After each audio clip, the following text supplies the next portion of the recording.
came here especially for the water. We wanted to see the water. Where is it now? Is it picking up? We do know that lots of the farmers use the water in this area to water their farms. Sorry for this, but farms is food. The water should be about there where the hill starts. You see where the tree line is? The water usually is there.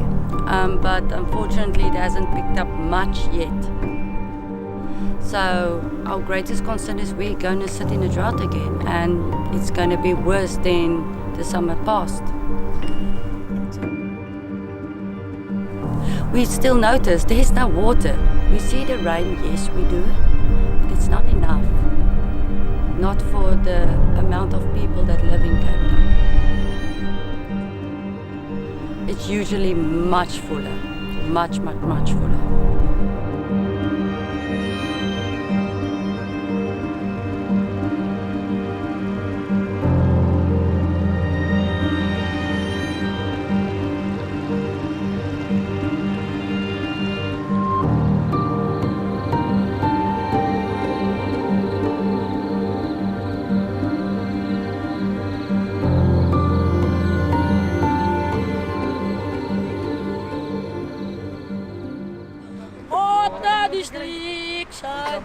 Now we must confess water by new lands, because the water is almost done. Water is very nice and cold. Water is very fresh and liquor. Water.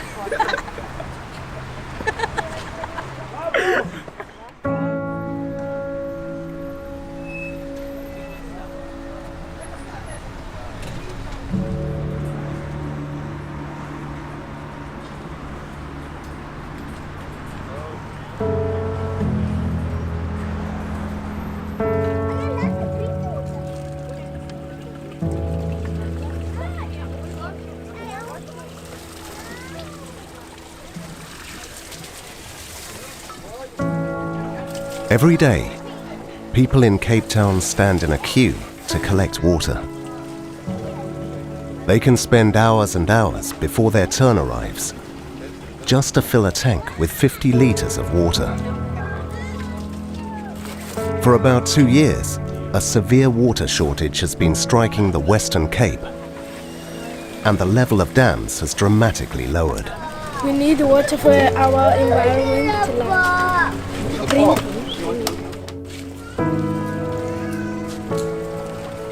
People were starting to collect water at natural water sources, and you'd see queues early in the morning of old people walking around with heavy drums of water because they didn't have drinking water at home.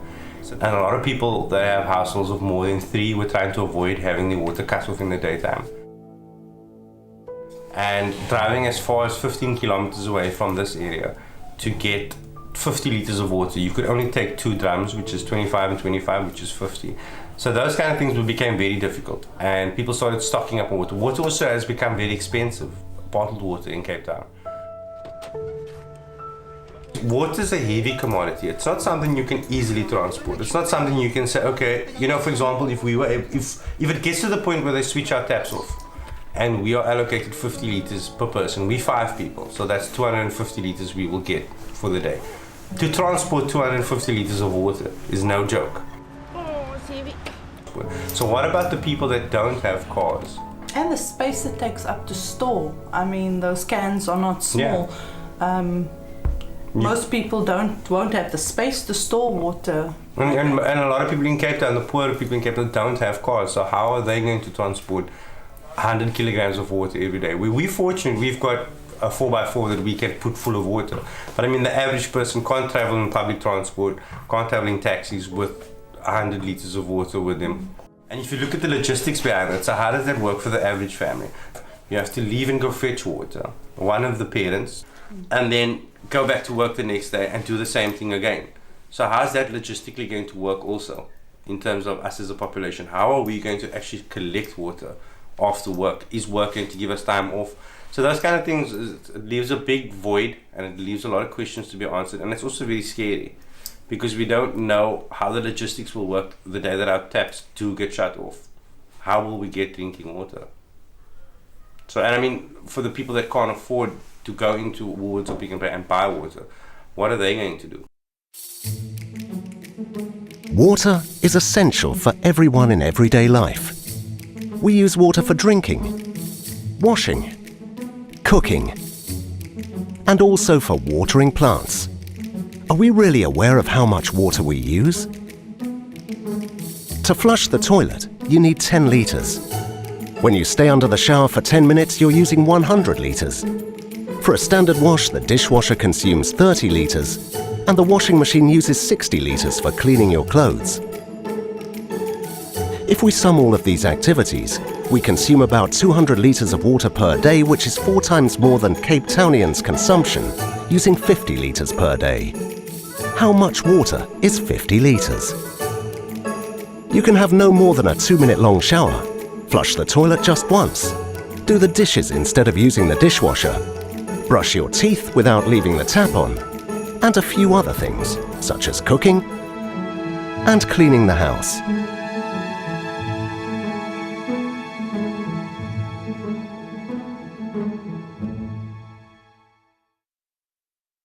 The 50 litre per person per day make provision for 9 litres per person to flush the toilet. In other words, basically one flush per day. But if you go beyond that, where will the water come from to flush the toilet? So it can create a huge health problem. Still, we try to get under 50 litres per person here, because we all have to. But like they said now, that 2 years from now we don't have to, but I think we still have to, because it's also it costs you more to. And I only take this water that I took now, it's for drinking only. Maybe to wash the dishes and stuff, but that's all. We don't wash with that or whatever. It's too pure to wash with.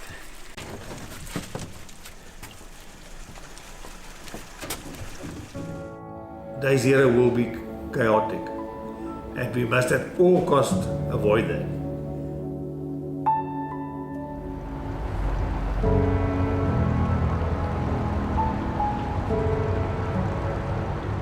I don't know what the government's plans are. I actually tried staying out of politics. But as I heard on the radio people talking, and the government is talking about other countries that's going to help us, and then I think that they are trying. It is unknown ground for us, for all of us. If you work for the government or the normal people, we don't know what it is not to have water.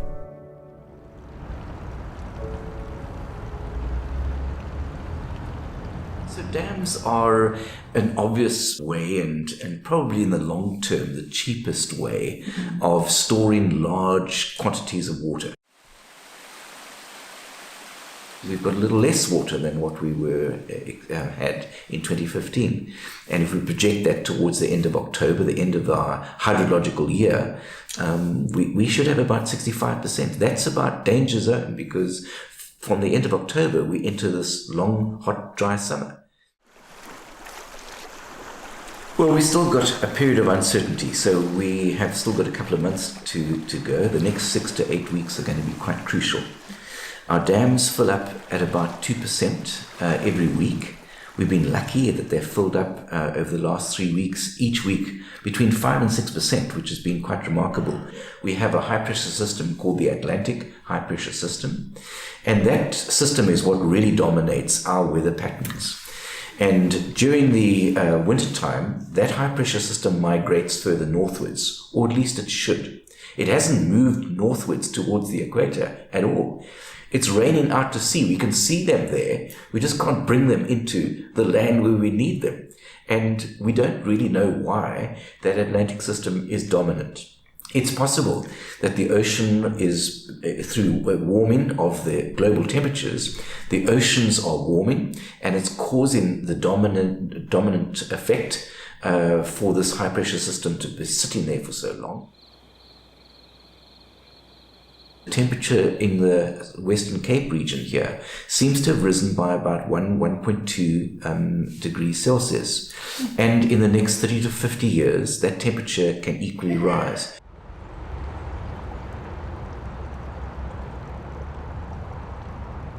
Now, when you're talking about drought, you also get worried of temperatures, especially if they are going to be high. We all know the role of temperatures in terms of contributing towards high evaporation, and then that affecting our dam levels, and then consequently we'll be sitting with all these problems. The records that we have for the Western Cape, they are starting from 1900, and during that period in 1911, generally there was above normal rainfall experienced over the Western Cape. And then that was followed by a period of dry, it was a long dry period. Then that was followed by a period of fairly variations of normal rainfall with below normal rainfall spikes and above normal rainfall spikes.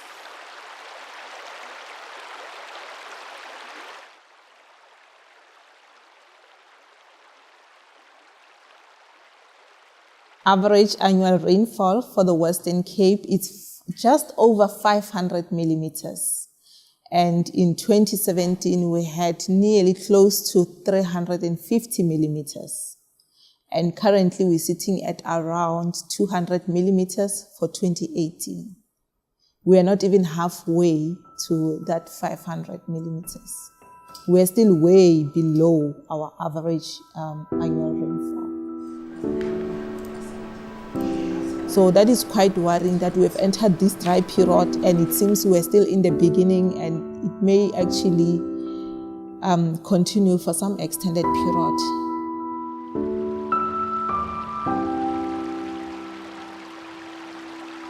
The drought has paralyzed the entire region. Seasons have become more and more anomalous, and the rainfall amount has decreased. In this situation, most working activities based on weather trends have been brought to their knees.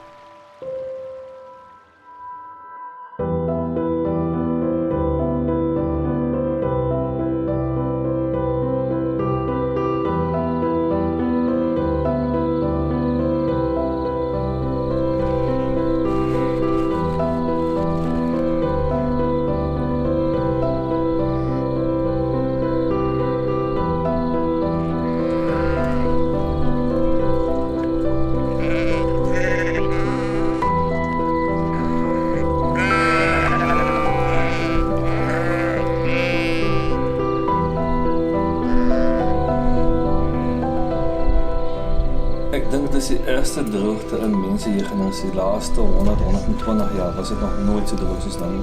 Dit is die eerste keer in my leeftyd en baie van ons ouer mense se leeftyd dat damme nie water in het nie. En soos julle self kan sien buite is dit baie droog.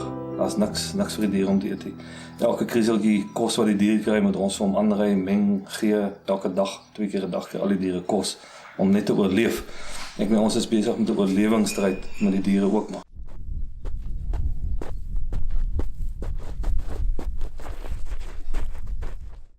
En ja, ons is, as ek jou gesê het, ons moet alles aanry. Dit kos my geld om my bakkies daar te laat hardloop en terug te laat hardloop in die voere.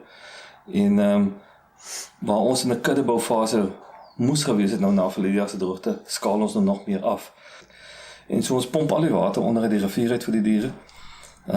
Mens sit my elke keer 'n stukkie pyp aan en maak die pompe maar groter en sterker of sit pompe tussenin om die water verder te vat. En dit is nogal 'n daaglikse verantwoordelikheid van die manne op die plaas. A lorry if you want it bills cost us around.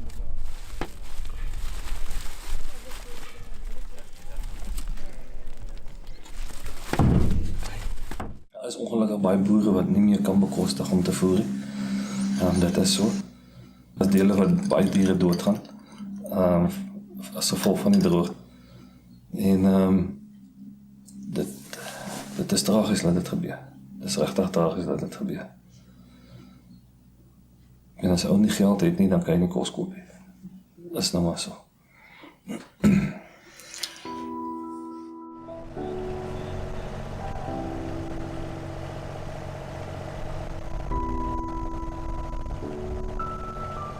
When we started the sanctuary, we thought we would have enough water to come here and to have the horses on the premises.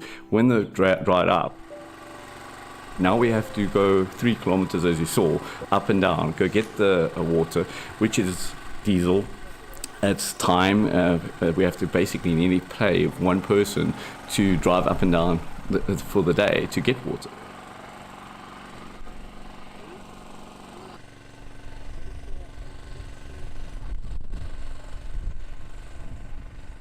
And it's not just us as a sanctuary. There's lots of different sanctuaries. There's dogs, cats, everything. But for us specifically, when we get a horse in here, they are in dire conditions. I mean, they need water. They need enough water. We have to give them water. So it's never been this hard on us.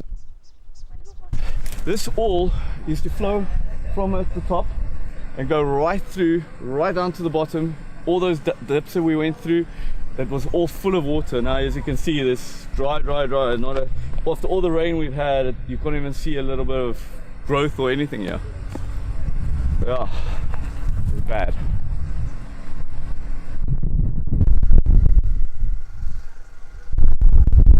And that's so.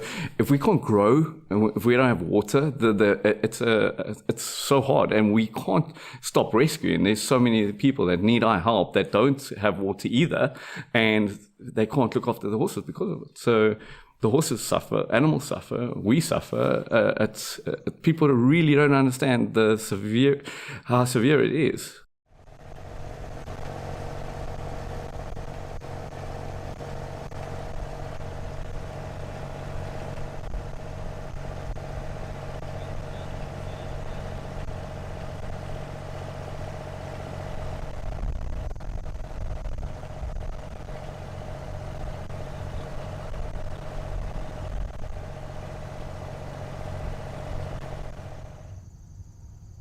Letterlik mense met al hulle water aanry. Baie huise het nie meer drinkwater nie.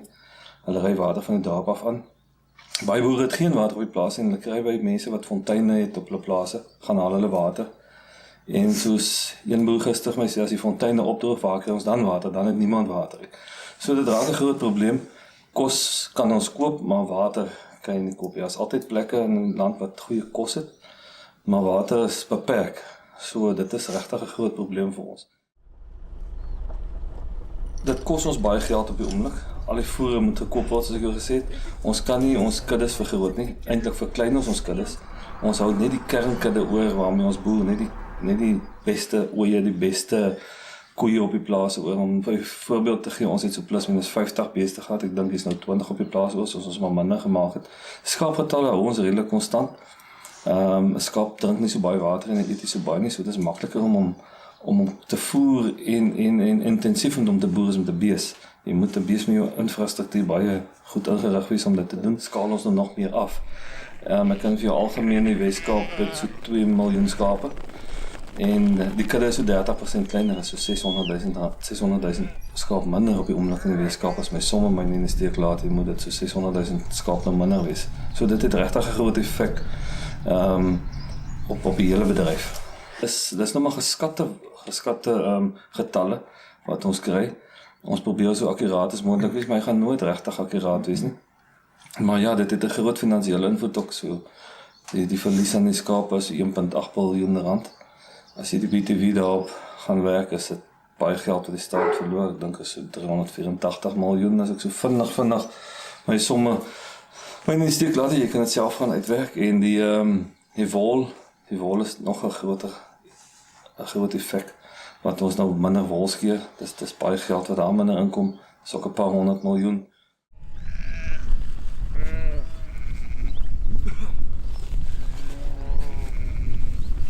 That agriculture lost 5.9 billion rand this year due to the drought. And also one of the severe implications is approximately 30,000 seasonal workers lost their jobs.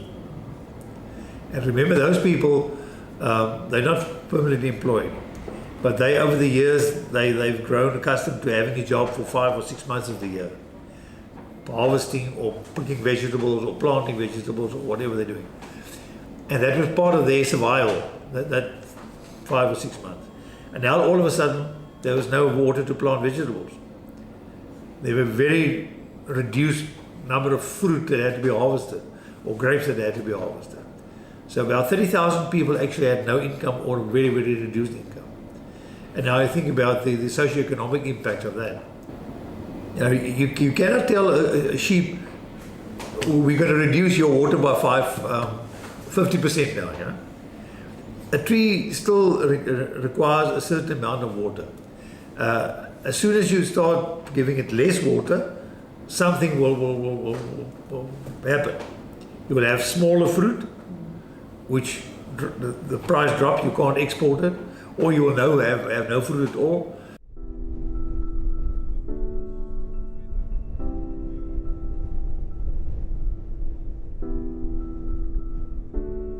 Rapeseed crops should be at least 1.5 meters tall during the wet season. But the water crisis has allowed only limited growth of the plants. Farmers start to be afraid. My greatest fear is we've lost one borehole. We've only got one left. You saw all the dams are empty. There's nothing. We've had all this rain that we've had. There's nothing. There's nothing in the dam. So my greatest fear is if that borehole dries up, what do we do?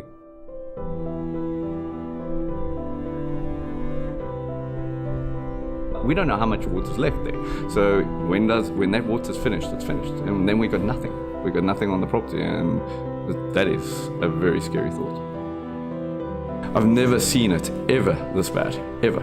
I mean, it's scary when especially when we come out in the day and you see those dams dry, empty. I mean, we see the rain and we think, oh yes. And the next day you go there and there's no water. It's so dry, it just sinks away. So for me, it's the most scariest thing ever to do that drive and to think, I mean, how much water's left? That's very, very scary. I know people, when they say we're in a drought-stricken area, and then you see these people just not caring and don't believe how real it is. I mean, they just need to come and look at our property. I mean, we've got 4 or 5 dams, and on one dam with water, I mean, there is no water. The drop in field productivity due to the lack of water and stock rearing have become very expensive. The drought is a widespread issue, able to even stop a country and massively affecting exports. It also raises a condition of food insecurity. Why has nothing been done in all these years?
We do have all types of predictions that we want. We're doing 7-day forecast predictions. You get your seasonal forecasts, and then you also have your climate change projections. When you're talking climate change, we're talking projections, but with our medium and long term, it's predictions. Climate change projections are uncertain. However, they only give us an indication to prepare. If it's giving us a worst case scenario, that is still fine because we can prepare for the worst. You know, when you are hit by a disaster and you are prepared, the impact may be minimal, unlike when you are not prepared. Even if you spend money or you invest in some measures to prevent drought, I don't think it should be looked at as a loss. A lot of people ask the question, why haven't they embarked on the building of a desal plant? And if you look what happened in Australia, for example, during their millennium drought, they decided to build 6 desal plants. Before the 5 on the east coast was completed, it started raining again. And those plants were never put into operation, they were mothballed. Now, if the city, for example, decided to build a desal plant in 2015, and we didn't have bad years, we might have ended up in the same situation where we had a plant that we need to pay for that's mothballed and not producing water. If on the other hand they have started on that, it would have been able to take us through this crisis now. So it's a very difficult decision to make on whether you're going to do it or not. And that's once again, that's where government need to come in. There are places forgotten by the government where the water crisis has hit far more harshly. In these areas of the city, day zero seems to have arrived already. Okay, good morning, ladies and gentlemen. My name is Mzuki Silembeni. We're going to go to the township called Khayelitsha. Khayelitsha is the biggest township in the Western Cape. It's the biggest township in South Africa.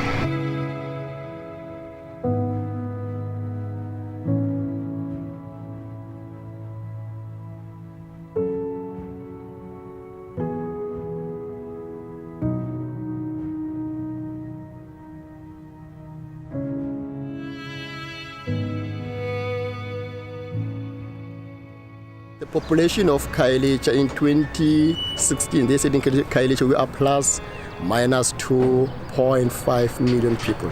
Even our government, it's difficult to make a proper calculation because of the informal settlement. Yeah, so what happened is we're facing a big challenge, especially in this area.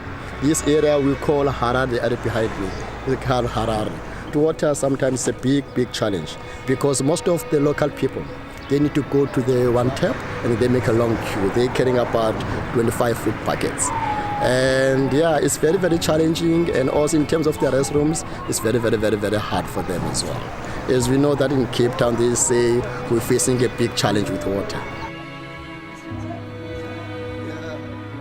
We leave day zero from day one, because what we do, we save water. We're using the small bucket to do the washing, to take our bath as well. That's the thing.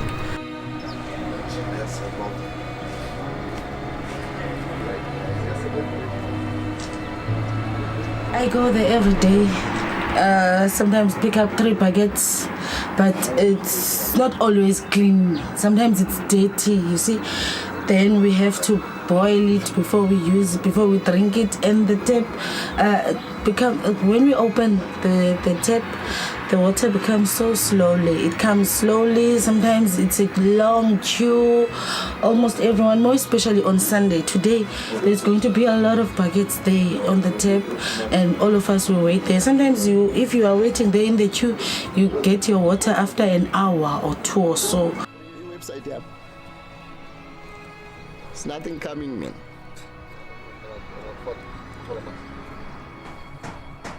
And we only have one tap. We came all the way from here down there to collect water.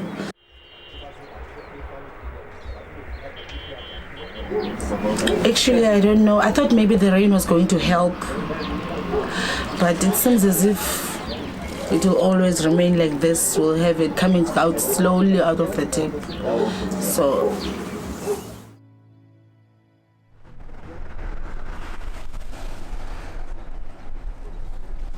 Many times, the police must carry out raids in the townships in order to seize the drinking water used by the so-called informal car wash.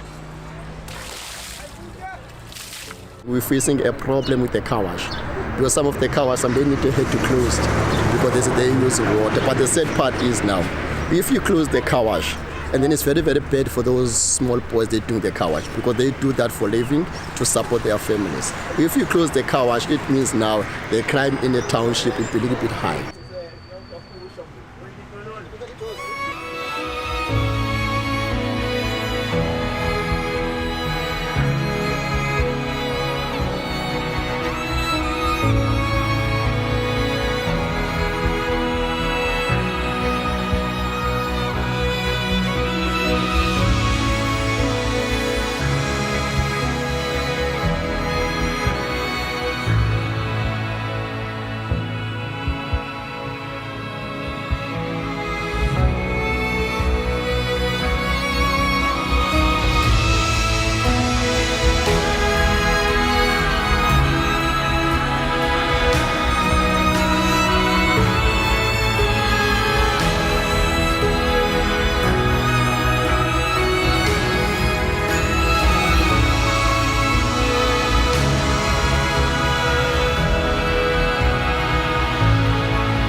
How do we get water? We must jump over the fences to go and steal water. If we've been caught, then we go to prisons just to drink water of thirsty. We must wash ourselves, we must wash our clothes. Now they closed the toilets and they took off the how can you say the tops to let the water come out, and I think it's very wrong. To save as much water as possible, the city closed public toilets and removed the taps from all public centres, from the airport to fountains. Homeless people need to rely on solidarity centres and NGOs to obtain drinking water.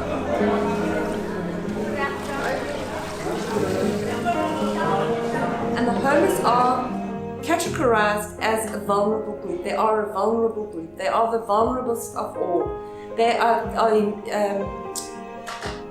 compromised immunity. Their immunity is compromised. They are HIV positive. They've got TB. They need clean water. They need to be clean as well. And you might think that the homeless people don't like being clean. They like to wash. They like to brush their teeth and they like to wash. Serve them over here. So the homeless people get water now, and the tap heads have been turned off in the city. They either steal water, they climb over fences and steal water from homes in the area, or they go to construction sites and they steal water from the construction sites where they've got running water, or they walk very, very far to some of the streams up at Table Mountain. It takes them about an hour to walk up there and they collect their water.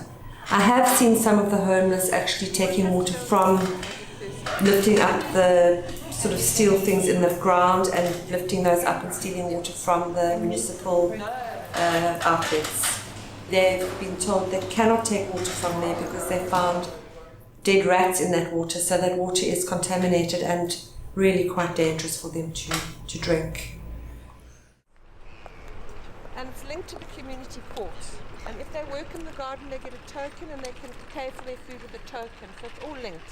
If they We at the service dining rooms are providing water at lunchtime. At 11:30 we give a cooked meal and we supply water. And the homeless are coming in, they can have as much water to drink while they're eating, and then they also bring their water bottles and they fill those up. We are being charged a tariff, the high tariff for that. We haven't been given exemption on the tariff. We estimate we use 550 litres of water a day. That's for cleaning, cooking and providing water to the homeless. But my homeless are coming to tell me that day zero is over now. Why can't they have the water back? They don't understand that even though it's been raining, there's still going to be a shortage of water. just the city of Cape Town that's short of water. It's the Northern Cape. And that's another thing. When we had the real drought in the summer, the homeless were coming from Beaufort West to Cape Town because they didn't have water in Beaufort West. So the homeless population actually increased, and that is putting extra pressure on us. And the city haven't come forward with an idea or a plan on how to provide the basic human right of water to the home. I mean, I've worked with the homeless for 29 years and there's never been a shortage of water. Never. And the homeless come and ask all the time, can they have water? And we've always given. Now we're getting quite edgy and saying, well, you must stop asking. We can't keep giving either. We are paying a huge amount for water every month. A huge amount. I mean, people think about the load shedding with the electricity. This is nothing compared to the water shortage.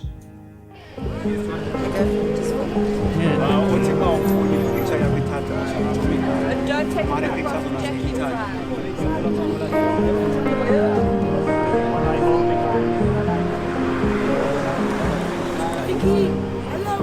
Are you for the bike?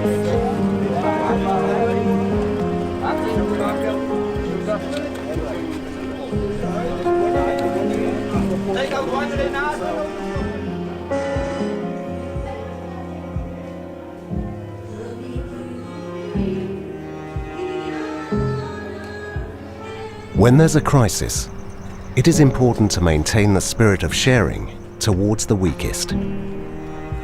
Because of this, the service dining room has started to grow vegetables for the homeless people.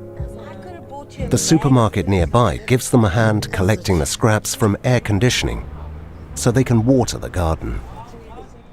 We always try as a business to help the homeless people because obviously nobody else does it better than the businesses themselves. We all are helping the city because the city needs help, otherwise we're going to reach day zero. So they've approached us and said, okay, this is how we're going to be able to help you, and they're very appreciative of it. Hoe krijgen we water? Oké. Ja.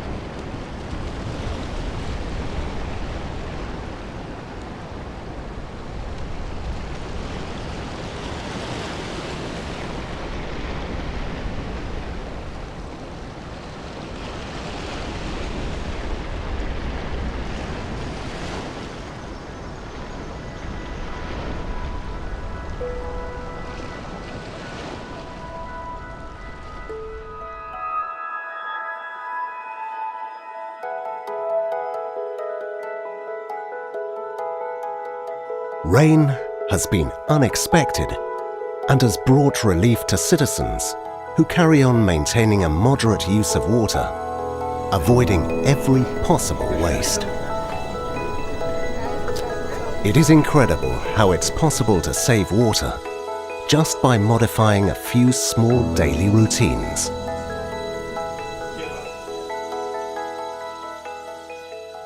Liters a day it can go far, but depending on what you need to do. If you have washing and stuff to do, it's not enough. But if it's just for your general cooking and that's it, then it's fine. You can make it work. I think how we found it a bit easier is because we're not at home for most of the day, we're out working, kids are at school, 50 liters per person was sufficient. It's a bit difficult though, you don't realize how wasteful you were before. You had that restriction. You took it for granted that you could just always open the tap and just let it run for 30 seconds while you're gathering something somewhere else. But no longer can you do that, so.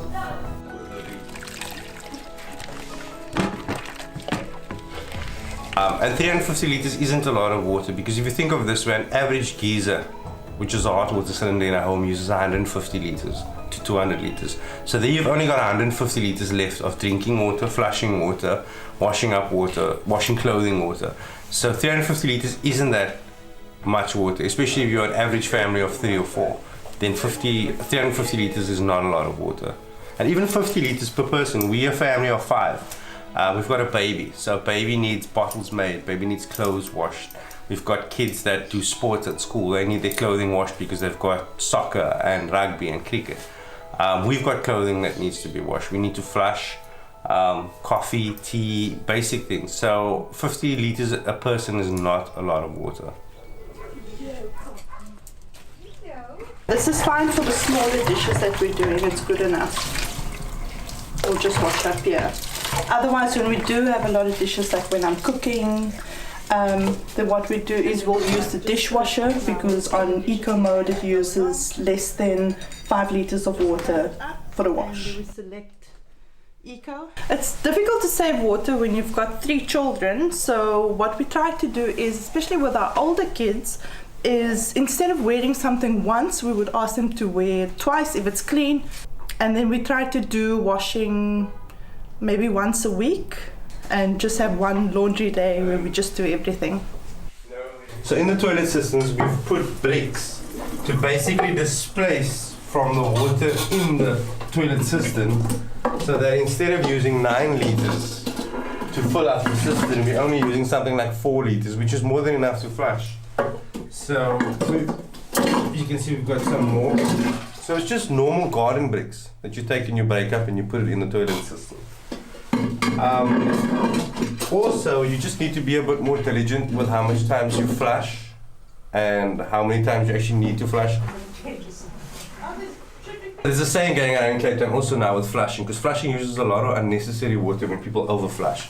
So the saying goes, if it's yellow, you can let it mellow. If it's brown, you flush it down. People have come up with this ingenious idea of buying these water sprayers at garden shops. And all you do is you pump it, and you put 5 litres in water here. And up to 4 people can shower. It does a gentle mist. Like that. And it's enough to shower. So what we do is we mount this in the shower, and you basically just shower yourself with this, and it's enough water for 4 people to shower. And it's so easy, 1 filling and 1 pump session, and it completely empties this thing. And it's cost effective. This thing costs about 200 rand, which is about 10 euros, and we're able to shower 4 people off it every single night. In most cases we do use the shower, but this is when we really want to save. So at least twice a week we try and use the water sprayer. Because now we have a lot of rain, so everything is fluffing up again. Yeah, we had to say goodbye to our garden. We can't water anymore. In the initial stages they said we could use the bucket system, where you could fill a bucket and throw it out on the garden. But it's quite difficult if you've got a lot of areas to water, so we just kind of had to let it go, and we'll just hope for the rain to come and everything can maybe grow again when it comes back. But for now we've got no grass, no plants, everything is just dead.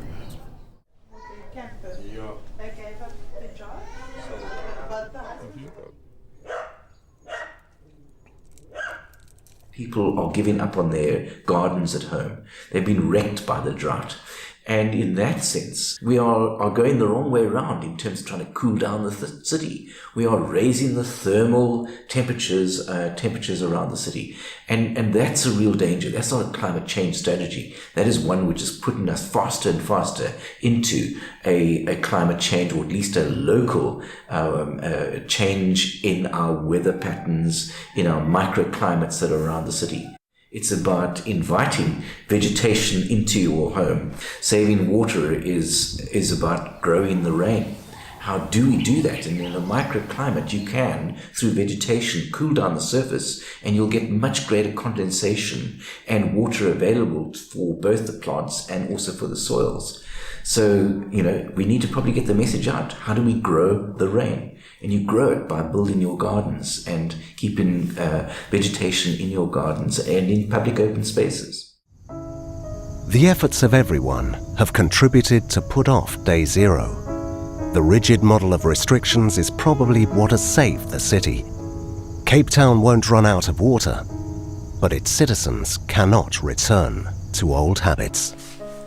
We're so used to being wasteful that it's a very difficult mindset to tell yourself that you can't just leave the tap running while you're brushing your teeth, or you can't flush every time you go to do a number one. So that is where the frustration comes in from a lot of people. It's about the people that's saving and the people that's not saving.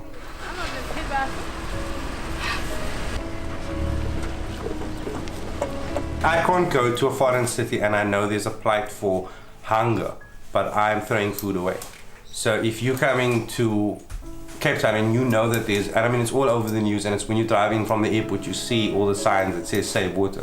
You can't come here and still come with a mindset where you're just nonchalant and you still leave a tap running. Because at the end of the day, when your holiday's over and you leave, you've left such a negative mark for us that we have to bear the burden once you've gone. So you kind of need to be mindful about that and kind of be sympathetic and towards what we're going through, because it can go away, but it can also be really, really serious. Cape Town will be the first major city ever to run out of water. And I mean, if you say it, it sounds normal, but if you really think about it, for a city to run out of water, it's an extreme thing. I think also the issue is when there is a crisis, people lose their compassion for each other. Like you were saying about that video you saw, I mean, we're all going through it together, so why not be equal and share?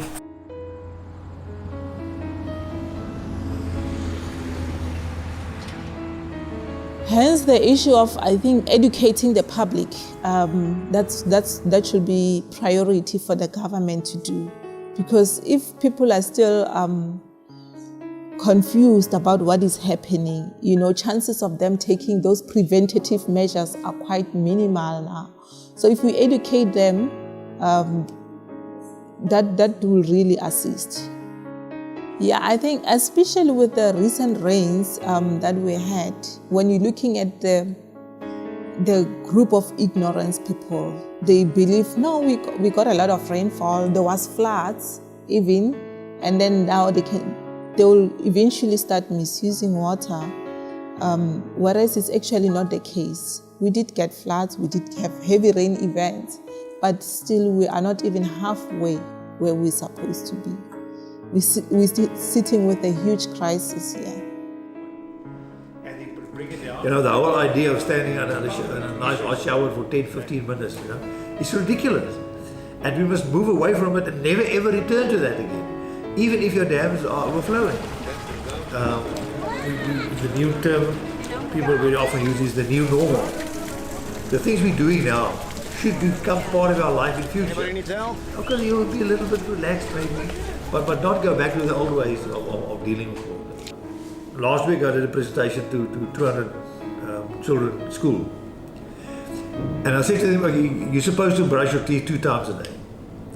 If you close the tap while you're brushing, you can save 1 liter of water. 1 liter in the morning, 1 liter in the afternoon, so it's 2 liters. We've got 200 people in the hall here, so it's 400 liters per day. It's 2,800 liters per week. And I'll calculate and I'll show them in 7 weeks, the water that all of us can save can fill 1 swimming pool. You can tell them 1,000 liters or you can tell them 1,000,000 liters, they don't know what it means. But all of a sudden, if they can see the picture, this huge swimming pool, we can save that water in 7 weeks, if all of us close the tap while we're brushing our teeth.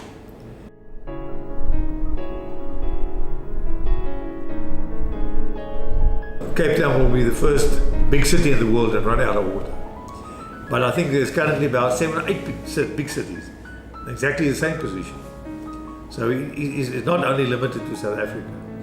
But I think we through all the efforts, and that's a combined effort between the city and the resident, have really achieved wonderful results. Bringing it down to 50 litres per person per day has never been done anywhere in the world. In Australia and their big drought, they managed to bring it down to 114 litres per person per day. We more than 50% down on that. So it's really a very, very good achievement and something that the rest of the world can learn from us. How did we go about, what did we do? Will we continue to leave the tap turned on indefinitely? Will we continue to waste without thinking?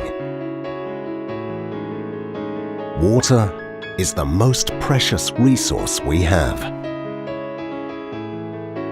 Australia, Mexico, California. Each of these places is threatened by water scarcity, and they risk running dry. There's always something we can do. Drought is a global issue. It's not somebody else's problem, because it's going to be everybody's problem. One day, it could be your problem. Today, when we talk about fighting against climate change and preserving natural resources, we could be much more useful than we believe. Perhaps we can begin reorganizing our way of thinking and our habits, starting with